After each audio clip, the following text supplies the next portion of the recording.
Meus irmãos, nos últimos versículos da carta que o apóstolo Paulo escreveu às igrejas da Galácia, isto é, às igrejas que ficavam localizadas na região acerca da qual nós estamos lendo quando o evangelho chegou até eles, ali em Icônio e em Listra, como nós acabamos de ler. Essa era a região conhecida como a Galácia.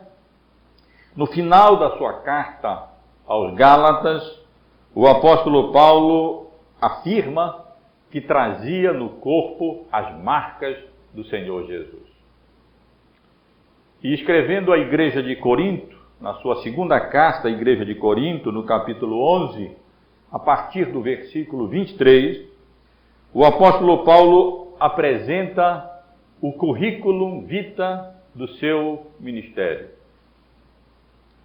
E ele não apresenta a sua formação acadêmica ou, num certo sentido, a sua experiência profissional, mas ele apresenta os sofrimentos e as tribulações que ele havia já experimentado por amor a Cristo e pela sua firme determinação de levar o Evangelho aos gentios. São ministros de Cristo? Pergunta ele no versículo 23 do capítulo 11 da segunda carta aos Coríntios. Falo como fora de mim, eu ainda mais. Em trabalho, muito mais em prisões, em açoites sem medida, em perigos de morte, muitas vezes. 5 vezes recebi dos judeus uma quarentena de açoites menos um. Fui 3 vezes fustigado com varas. E aí ele faz menção do episódio que nós acabamos de ler em Listra, quando ele foi apedrejado. Quando aqui no versículo 25 ele diz, fui 3 vezes fustigado com varas, 1 vez apedrejado, em naufrágio 3 vezes, 1 noite e 1 dia passei na voragem do mar, em jornadas muitas vezes, em perigos de rios, em perigos de salteadores, em perigos entre patrícios, em perigos entre gentios, em perigos na cidade, em perigos no deserto, em perigo no mar, em perigo entre falsos irmãos, em trabalhos e fadigas, em vigílias muitas vezes, em fome e sede, em jejum muitas vezes, em frio e nudez, além das coisas exteriores, ao que pesa sobre mim diariamente a preocupação com todas as igrejas. Quem enfraquece, que também eu não enfraqueça. Quem se escandaliza, que eu também não me inflame. Meus irmãos, os irmãos conhecem bem o contexto em que a passagem que eu acabei de ler, em Atos, a partir do verso 18 até o versículo 20, se encontra. Os irmãos sabem que o apóstolo Paulo e Barnabé haviam sido enviados, comissionados para levarem o evangelho aos gentios, e eles haviam saído naquela primeira grande viagem missionária, e Lucas escolheu para se deter em tratar 3 eventos principais que ocorreram nesta primeira grande viagem missionária do apóstolo Paulo. O primeiro desses eventos nós já consideramos quando estudamos o início do capítulo 13 e de respeito àquele confronto que o apóstolo Paulo teve com Bar-Jesus, ou melhor, Bar-Diabo, Elimas, aquele falso profeta judeu, o mágico, que se opunha à conversão do procônsul Sérgio Paulo. O outro evento que Lucas se concentra no registro seletivo que ele apresenta da primeira viagem missionária de Paulo foi a mensagem registrada no capítulo 13, no restante, em boa parte do capítulo 13 do livro de Atos, quando ele, então, na cidade de Antioquia da Psídia, outra Antioquia, claro, não aquela que o havia enviado, que se localizava na Síria, e então Lucas registra aqui aquele modelo de pregação do Evangelho, quando o apóstolo Paulo enfatiza a graça soberana de Deus, ele ressalta a obra, especialmente a morte e a ressurreição do Senhor Jesus Cristo, e anuncia livremente o Evangelho e o perdão dos pecados e a justificação em Cristo Jesus, exigindo arrependimento e fé dos ouvintes na suficiência e na eficácia da obra expiatória de Cristo na cruz do Calvário. Sermão em que o apóstolo Paulo encerra advertindo os ouvintes contra o perigo de negligenciarem tão grande e graciosa salvação oferecida pelos méritos da obra expiatória de Cristo na cruz.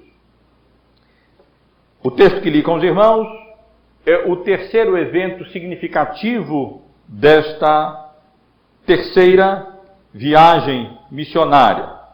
O apóstolo Paulo e Barnabé haviam anunciado o evangelho na cidade de Icônio, como vimos aqui no domingo retrasado.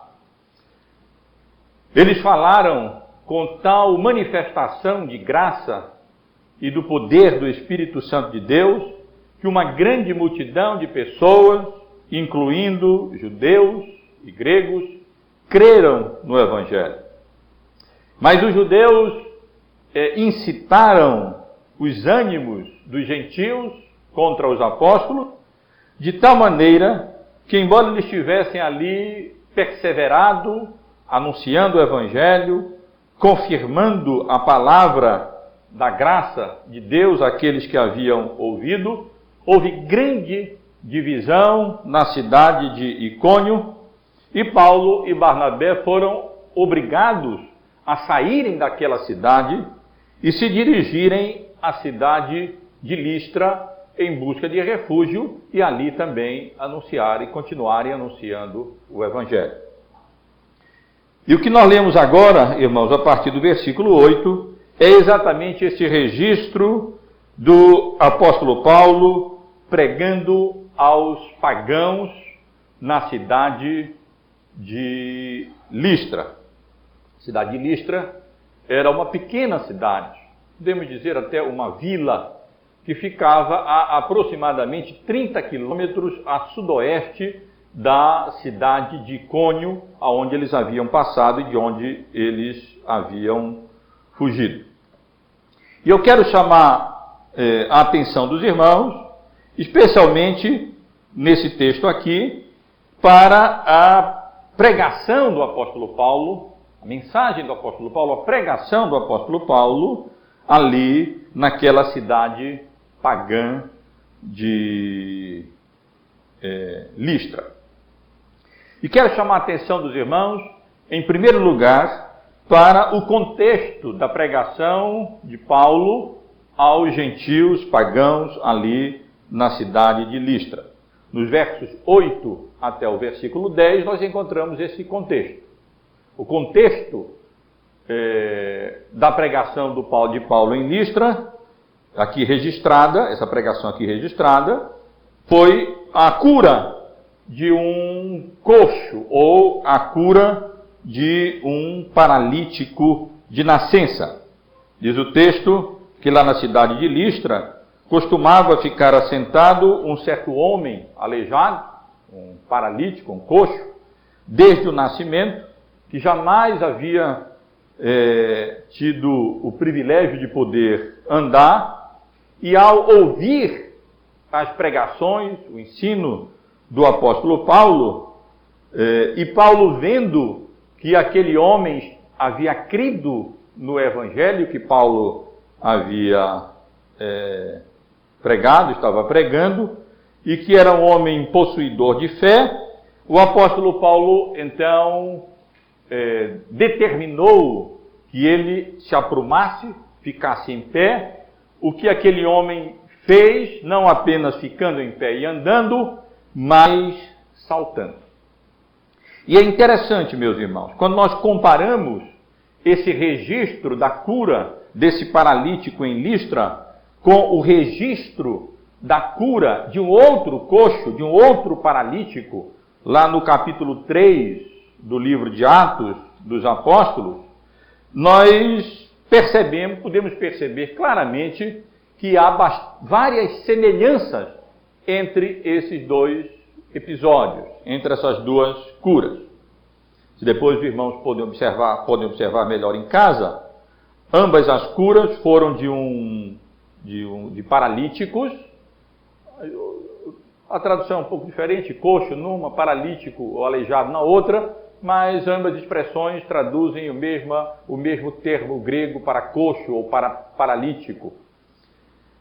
Ambos os apóstolos, Lucas registra, faz questão de registrar, fitaram, usando a mesma expressão no original, os olhos diretamente nos paralíticos que haveriam de ser curados. Ambos não apenas andaram, mas saltaram, cumprindo a profecia de Isaías, no capítulo 35, versículo 5, aonde lemos: então se abrirão os olhos dos cegos e se desimpedirão os ouvidos dos surdos, e no verso 6, os coxos saltarão como servos, e a língua dos mudos cantará, pois águas arrebentarão no deserto e ribeiro no ermo.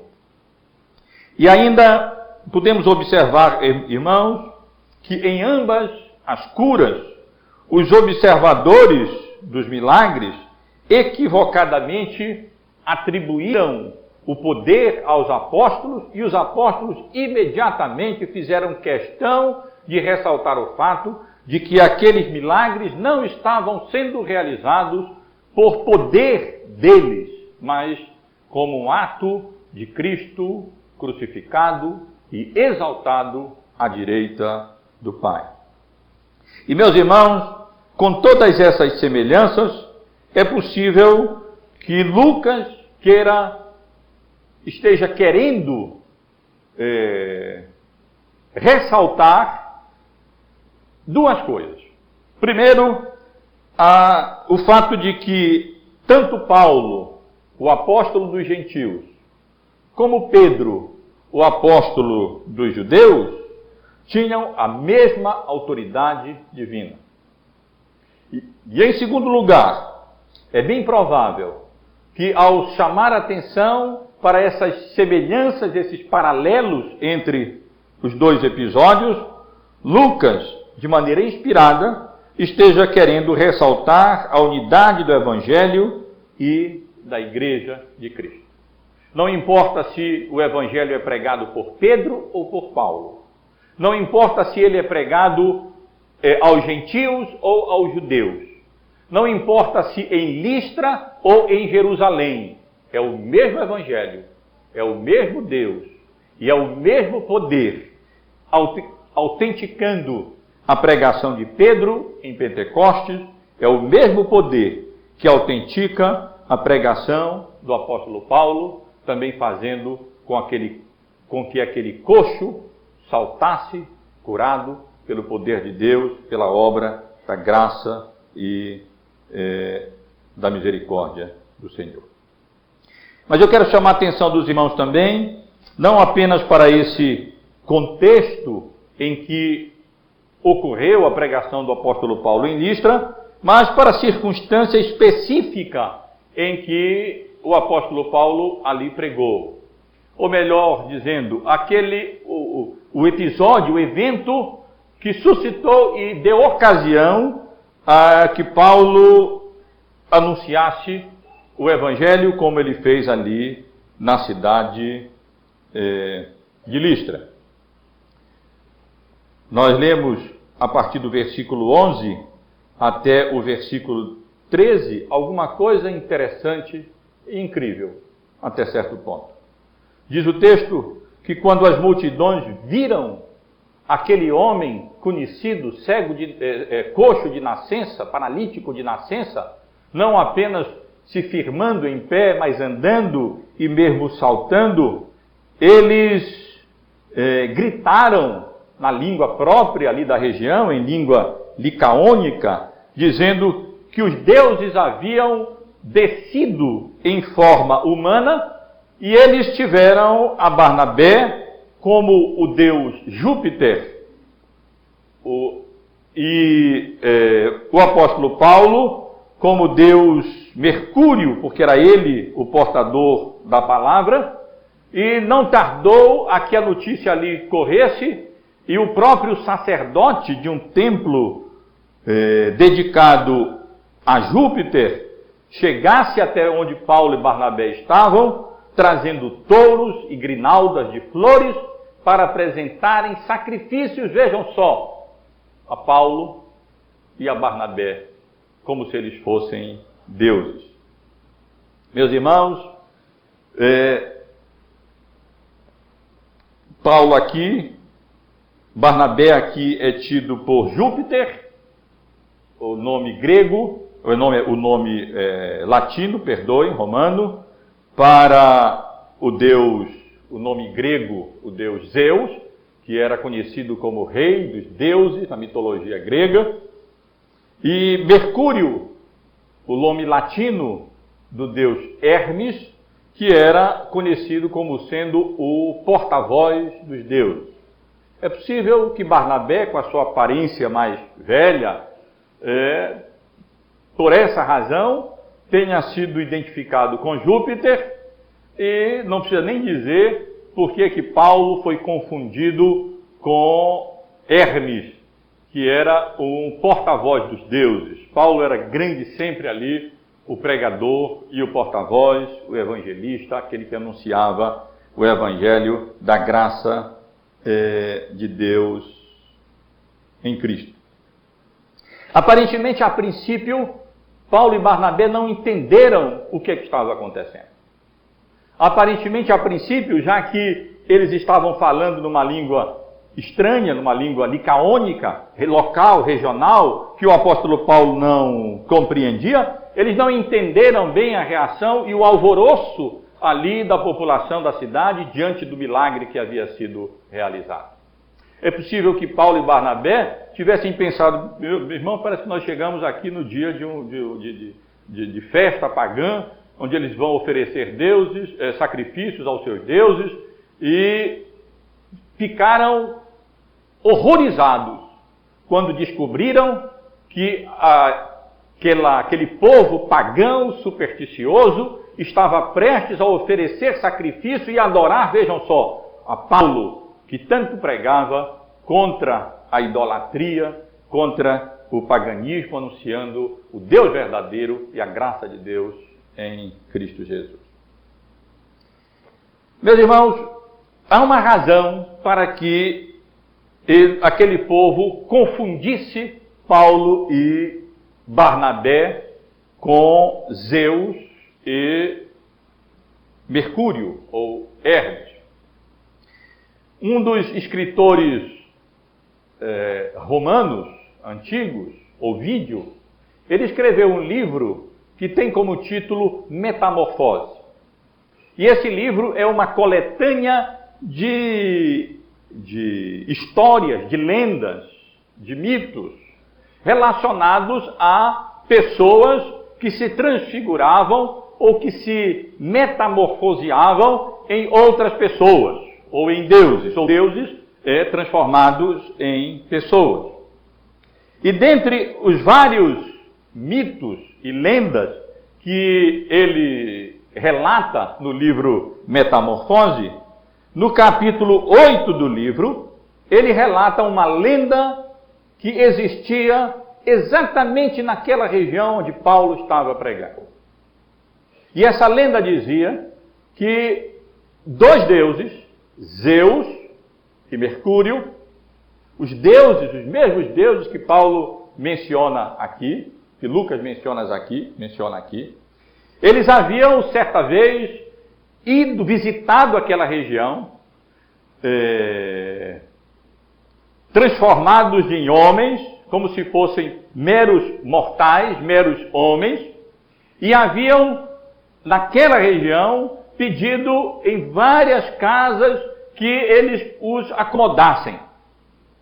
E diz Ovídio, no seu livro, que ninguém na cidade quis acomodar os dois deuses, Júpiter, ou Zeus, e Mercúrio, Hermes. E então, apenas um casal, Filemon e a sua esposa de nome Baucis, um casal idoso e muito pobre, deu hospedagem pronta àquelas duas pessoas, pensando que fossem homens. E eles então revelaram o próprio caráter deles como deuses e transformaram a choupana, assim conta Ovídio, daquele casal em um grande, bonito e suntuoso templo, elevou aquela choupana até o cume dos montes, fez com que Filemon e Baucis, aquele casal, fossem os zeladores, os sacerdotes daquele templo, e de lá então eles puderam contemplar a destruição que sobreveio quando todas aquelas casas ali naquela região, que não deram as boas-vindas a esses deuses, foram destruídas e as pessoas mortas. Aí, irmãos, não é de estranhar que agora eles, vendo aqueles dois homens ali chegando e vendo a realização de tamanho milagre, eles, naquela supersticiosidade típica pagã, e tendo ali confundido Barnabé e Paulo com aqueles mesmos entes divinos, segundo eles, aqueles deuses, eles tenham se apressado a tratar bem deles, com medo que outra catástrofe daquela viesse sobre eles. Mas foi exatamente, meus irmãos, nessa circunstância em que o apóstolo Paulo pregou a sua mensagem ali na cidade de Listra. Eu tenho chamado a atenção dos irmãos para o fato de que o que é ressaltado nessa primeira viagem missionária, os irmãos vão ver, não apenas nessa primeira viagem missionária, não são as curas.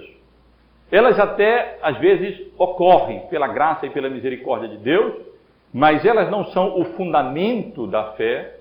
Quando Deus permite que isso aconteça, é apenas como uma certificação ou um atestado da mensagem, mas não a base da mensagem. A ênfase sempre está na pregação do Evangelho. Em Pafos, em Creta primeiro, no outro lado da ilha, Paulo pregou nas sinagogas. Paulo anunciou o Evangelho ao procônsul Sérgio Paulo. Chegando em Antioquia da Psídia, Paulo pregou o Evangelho. E o que Paulo fez quando chegou em Listra foi pregar o Evangelho. Paulo estava pregando, Paulo estava anunciando o Evangelho, quando aquele homem ouviu Paulo falar, creu nele, e pela misericórdia e graça de Deus, ele foi curado. Essa bênção adicional na sua vida. Mas o que tudo indica, e não há nenhuma razão para duvidar, aquele homem creu no Evangelho, aquele homem se converteu à graça de Deus em Cristo, e ele se tornou membro do corpo e da igreja do Senhor Jesus. Aqui em Listra, meus irmãos, nós temos uma mensagem muito resumida. Não parece que a mensagem que Paulo pregou esteja aqui registrada na íntegra. O mais provável é que nós tenhamos aqui apenas um resumo que Lucas tenha feito da mensagem, ressaltando aspectos peculiares a esta mensagem aqui, ou então que o apóstolo Paulo não tenha tido tempo, as condições, a oportunidade ali para continuar o anúncio do Evangelho. A peculiaridade da pregação, da mensagem do apóstolo Paulo em Lucas, em Listra, e a relevância dessa mensagem é que ela ilustra a maneira como o apóstolo Paulo se dirige para pregar o evangelho diretamente a pagãos, incrédulos.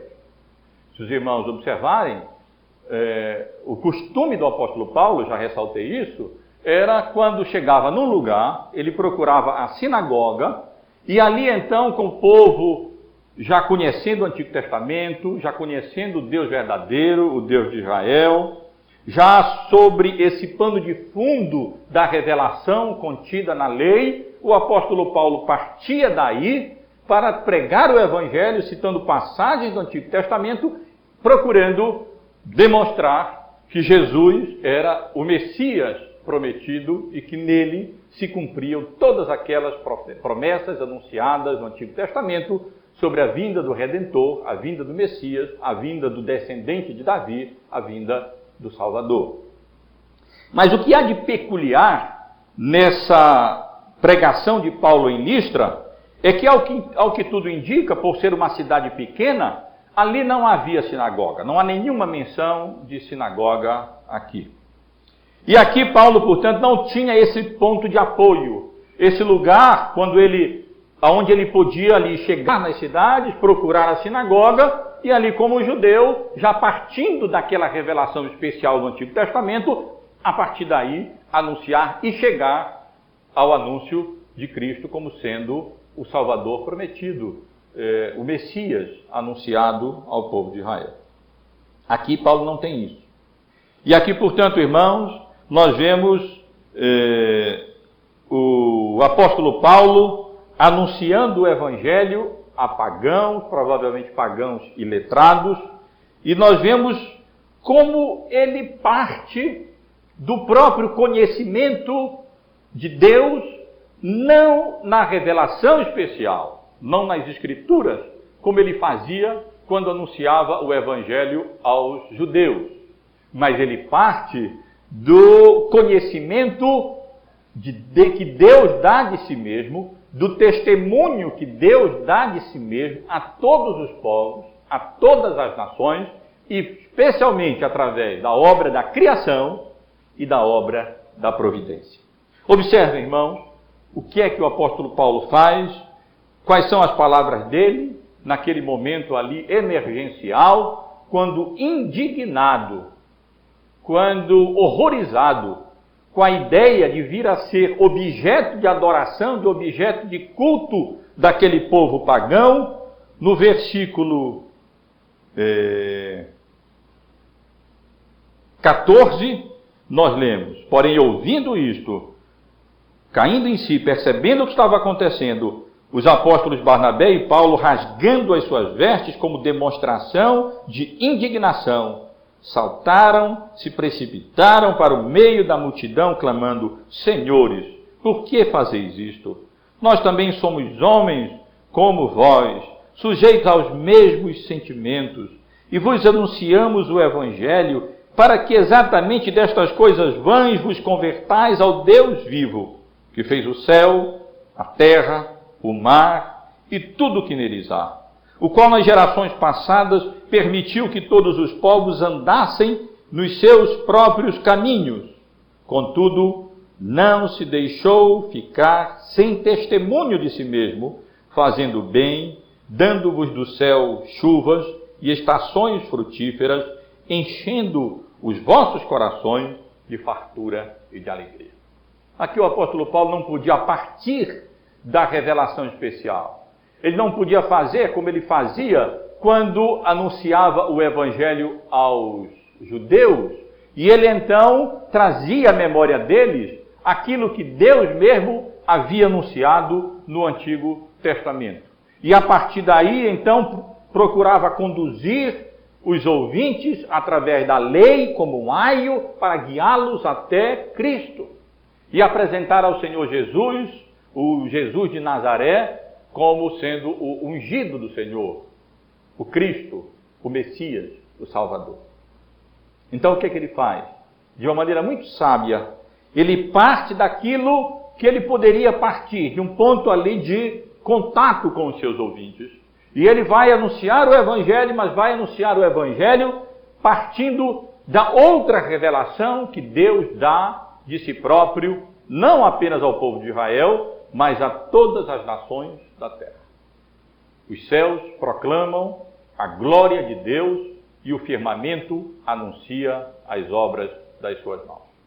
Nós lemos o mesmo apóstolo Paulo escrevendo em a igreja de Roma, no capítulo 1, a partir do versículo 18, que a ira de Deus se revela do céu contra toda impiedade e perversão dos homens que detêm a verdade pela injustiça, porque o que de Deus se pode conhecer é manifesto entre eles, porque Deus lhes manifestou. Porque os atributos invisíveis de Deus, assim o seu eterno poder, como também a sua própria divindade, claramente se reconhecem desde o princípio do mundo, sendo percebidos por meio das coisas que foram criadas. Tais homens são, por isso, indesculpáveis. E aqui, meus amados irmãos e irmãs, o apóstolo Paulo parte exatamente desse conhecimento que todo mundo tem de Deus e dos atributos divinos a partir da própria revelação que Deus faz de si na criação.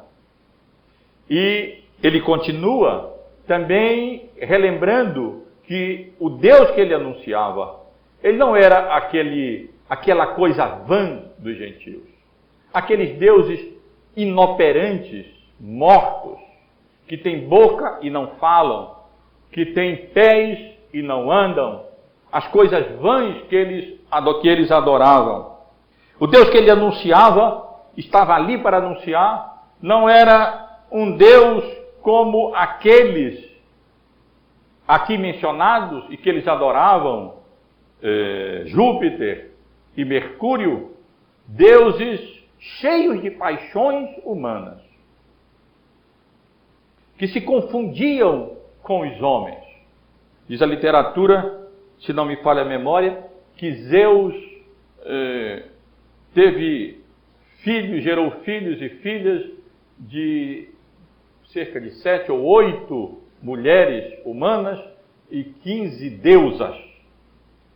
E certamente nessas palavras do apóstolo Paulo, quando ele se apresenta dizendo, eu sou homem como vós, sujeitos aos mesmos sentimentos, aqui há um criticismo dizendo, vocês não podem nos adorar, nós somos homens, sujeitos aos mesmos sentimentos, e os deuses que vocês adoram são coisas vãs, eles não fazem nada. Nós estamos aqui para anunciar o Deus vivo, o Deus criador dos céus e da terra, o Deus criador do universo, o Deus mantenedor do universo que ele criou, o Deus que manifesta o seu poder, a sua divindade e a sua bondade na sua obra criada, na obra da providência, e na maneira como, na sua obra da providência, ele tão bondosamente supre as necessidades indistintas das pessoas, da sua graça comum, concedendo chuvas, concedendo as estações frutíferas, concedendo que o homem possa desfrutar do fruto do campo pela obra da providência e da graça comum de Deus.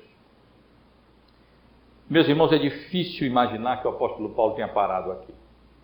É difícil imaginar que ele não tenha prosseguido como ele fez quando anunciou o Evangelho em Antioquia, pouco antes, e então partiu para anunciar, não, claro, a soberana graça de Deus na história, como fez com o povo, para os judeus, ali pregando em Antioquia, mas para anunciar a obra de Cristo, a morte de Cristo, a ressurreição do Senhor Jesus, e também ali exigir dos ouvintes o arrependimento e a fé como condições para que eles alcançassem a salvação pela misericórdia e pela graça do Senhor em Cristo Jesus. As explicações que eu posso sugerir aos irmãos são essas.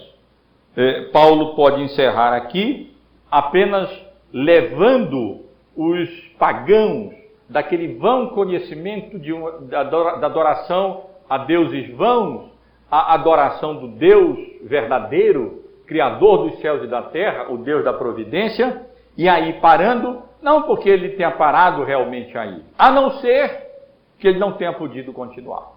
Porque nós lemos no versículo 18, que dizendo isso foi ainda com muita dificuldade que impediram as multidões de lhe oferecer sacrifícios. A gente não pode entender exatamente o que é que aconteceu, mas, ao que tudo indica, mesmo anunciando esse evangelho do Deus vivo, e Criador dos céus e da terra, e Deus da providência, ainda assim a superstição foi mais forte, e aquele povo continuava na intenção de prestar sacrifício a Paulo e a Barnabé.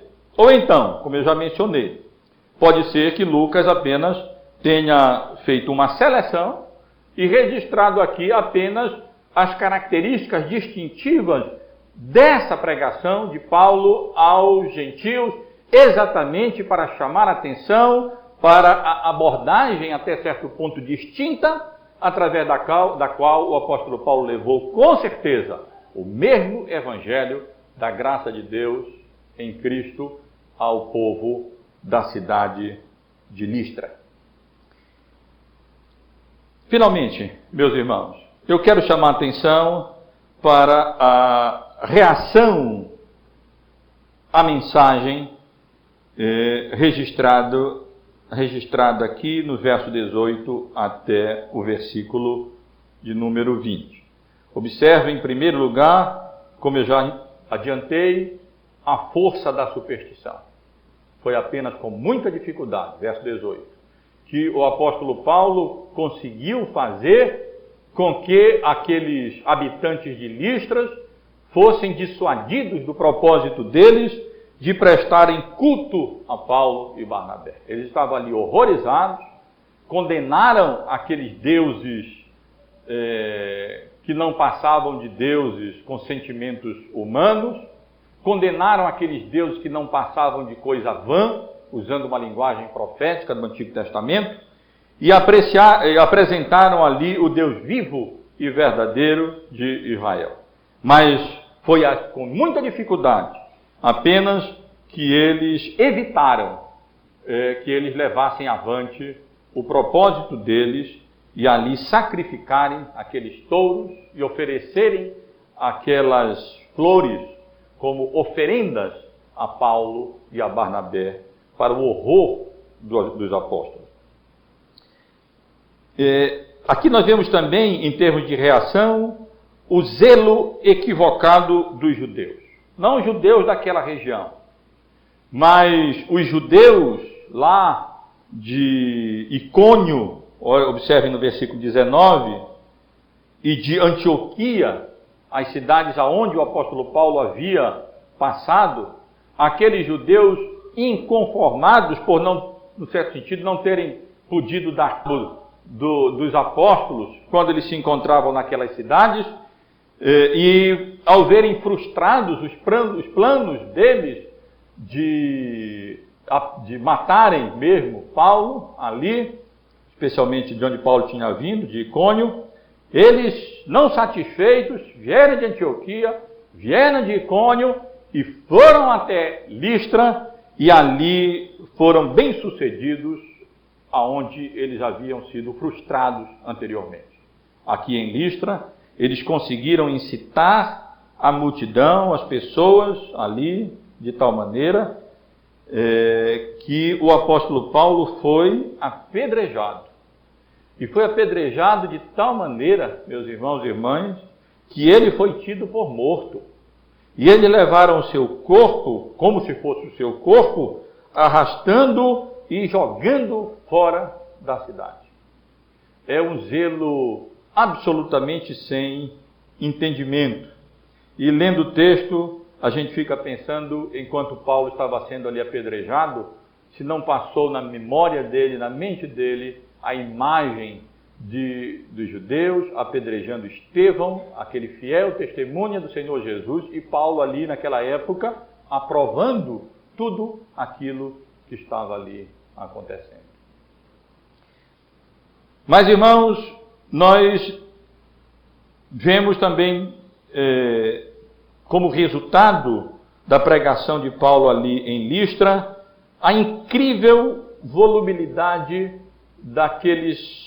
do homem natural. Como o homem natural é volúvel, como o homem pagão, ele muda de uma atitude para outra. Aqueles homens que estavam querendo prestar culto e sacrificar e adorar Barnabé e Paulo como se fossem Zeus e Hermes, os dois deuses, ou usando a terminologia latina, Júpiter e Mercúrio, eles ali pouco tempo depois, incitados pelos judeus, estavam já convencidos de que não apenas eles não eram deuses em forma humana, mas já estavam ali prontos para participar daquilo que estava longe de ser um julgamento. E mantém todas as marcas de um linchamento ali da vida do apóstolo Paulo. Mas vejam, irmãos, também aqui no final, o apoio da igreja ali naqueles momentos difíceis. O trabalho de Paulo não foi vão. Lembrem sempre, o registro que Lucas faz aqui no livro de Atos, ele é seletivo. Não aconteceu ali apenas esse episódio. Paulo estava ali anunciando o Evangelho. Paulo estava ali pregando o Evangelho. Já havia uma igreja, já havia discípulos, já havia irmãos ali que haviam confiado na graça de Deus em Cristo Jesus. Paulo já havia anunciado o Evangelho a eles já haviam se convertido.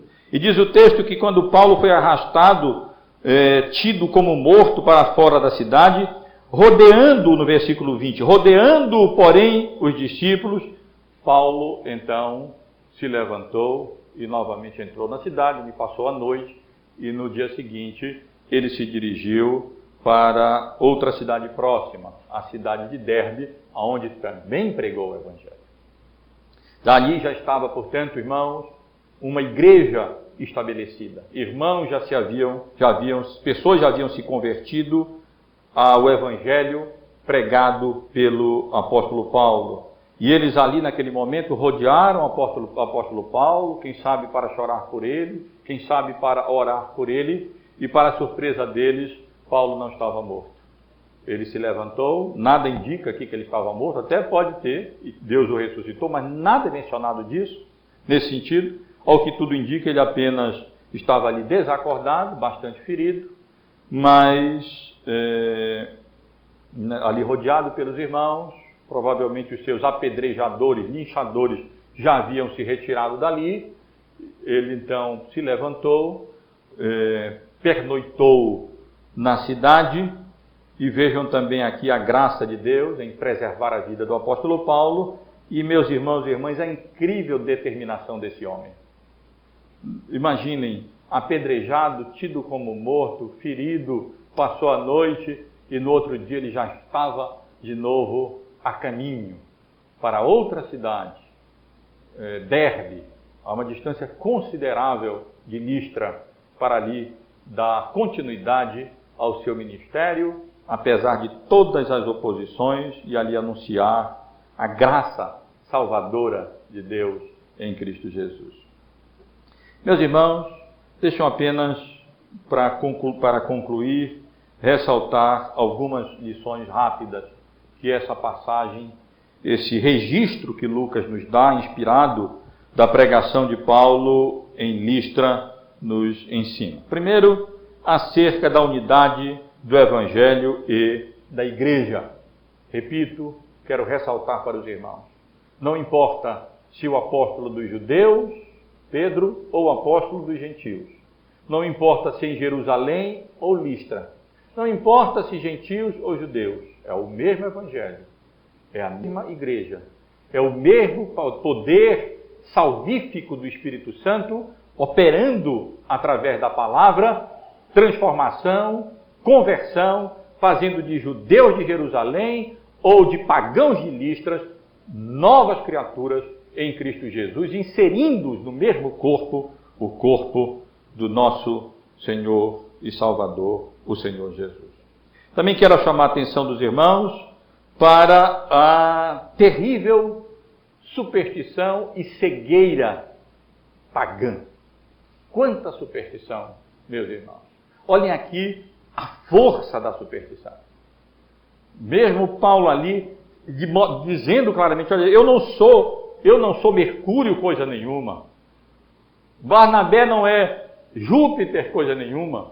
Nós somos ministros do Evangelho de Cristo. Nós estamos aqui para vos anunciar o Evangelho e fazer exatamente com que vocês sejam arrancados dessa adoração vã, inútil em deuses que têm forma humana, para o Deus verdadeiro em Cristo Jesus. E meus amados irmãos, mas ainda assim, foi com muita dificuldade que eles dissuadiram aquelas pessoas de fazerem aquilo, e no entanto, vejam o quão volúvel é aquele povo. No momento eles adoram, no outro momento eles apedrejam. E assim são todos aqueles que não foram expostos ainda e realmente alcançados pela graça salvadora de Cristo Jesus. Vivem de uma coisa para outra, fazem de tudo deuses, procurando alguma coisa para se sustentar, se apoiar, adorar, mas a dificuldade é com que eles se dobrem e adorem ao Deus verdadeiro. Mas, meus amados irmãos, talvez a principal lição desse texto esteja relacionada pela maneira como Lucas escreve, pela seleção dos acontecimentos que ele nos apresenta aqui, diga respeito à sabedoria para anunciar o Evangelho às várias categorias de ouvintes. É incrível como Paulo é flexível nesse sentido. Como ele chega numa sinagoga judaica e ali, partindo do Antigo Testamento, ele anuncia a salvação em Cristo. Vejam o que ele fez lá em Antioquia, na sua pregação, no capítulo 13. No entanto, quando ele chega numa cidade pagã, culta, como Atenas, os irmãos verão no capítulo 17, Paulo, de uma maneira bem peculiar, ele aborda aqueles homens, vendo aquele altar ao Deus desconhecido, e faz daquilo um ponto de ligação, e a partir dali ele entra e anuncia o Evangelho da graça salvadora de Deus em Cristo Jesus. E meus amados irmãos, não tenha dúvida, nós vemos isso aqui também nesse capítulo. Como o apóstolo Paulo, não podendo partir da sinagoga e da revelação especial, ele tem a sabedoria de partir do conhecimento do Deus Criador e do Deus Provedor e daquilo que Deus revela para todo homem acerca da sua divindade, do seu poder, da sua misericórdia, da sua bondade nas obras da criação e da providência, para então conduzir as pessoas à fé.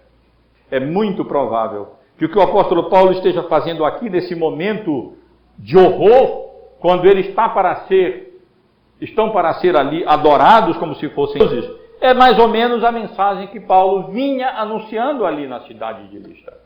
É bem possível que o apóstolo Paulo estivesse ali pregando o Evangelho, exatamente partindo do Deus da criação, do Deus da providência, para apresentar o Deus da redenção, que enviou o seu Filho, o Senhor Jesus, em forma de homem, sim, mas não numa dessas metamorfoses mitológicas apresentadas por Ovídio no seu livro, mas numa metamorfose verdadeira, uma transformação verdadeira, quando Deus verdadeiro, Criador dos céus e da terra, se fez homem na pessoa do seu Filho, encarnou, assumiu a nossa natureza humana e morreu na cruz do Calvário para salvar todos aqueles que creiam na obra que ele veio a realizar e confiem a sua salvação, seu destino, sua vida, a obra que ele realizou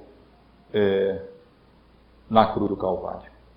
E finalmente, irmãos, vejam também, eu quero chamar também a atenção dos irmãos para a determinação, a coragem mesmo, a ousadia do apóstolo Paulo em pregar o Evangelho. Nós já lemos no domingo retrasado, porque domingo passado eu não pude pregar aqui para os irmãos, como o apóstolo Paulo ousadamente lá em Icônio, mesmo sabendo ali que já havia grande oposição contra ele, diz o texto lá no capítulo 14, versículo 3, ele continuou ousadamente anunciando a palavra de Deus.